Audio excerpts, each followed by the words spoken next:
అసెంబ్లీలో బాలకృష్ణ గారు మాజీ సీఎం గారిని మాట్లాడిన వివాదం అందరికీ తెలిసిన విషయమే. అసెంబ్లీ సాక్షిగా బాలకృష్ణ గారు ఒక మాజీ సీఎం గారిని సైకోగాడు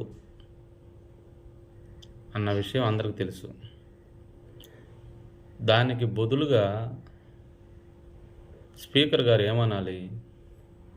లేదండి, అది కరెక్ట్ కాదు, అతను ఎలాంటి వ్యక్తి అన్నా కానీ, మనం అసెంబ్లీలో ఉన్నాము, దేశం మొత్తం చూస్తుంది, ఆ వ్యక్తిని అలా మాట్లాడడం కరెక్ట్ కాదు, దీన్ని ఉపసంహరించుకోండి అని చెప్పాలి.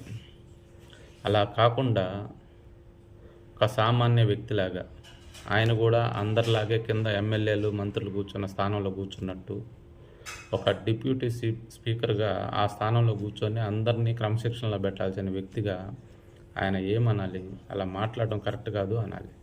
అలా అనకుండా బాలకృష్ణ గారే సాక్షాత్తు సారీ అని చెప్తుంటే లేదండి, యువర్ రైట్ అని చెప్పి దాన్ని సమర్థిస్తున్నాడు. అంటే రఘురామకృష్ణరాజు గారు కూడా పాత గత 5 ఏళ్లలో భజన బ్యాచ్ ఉంటుంది, వాళ్ళలాగా అనుకోవాలి ఇప్పుడు రఘురామకృష్ణరాజు గారిని కూడా.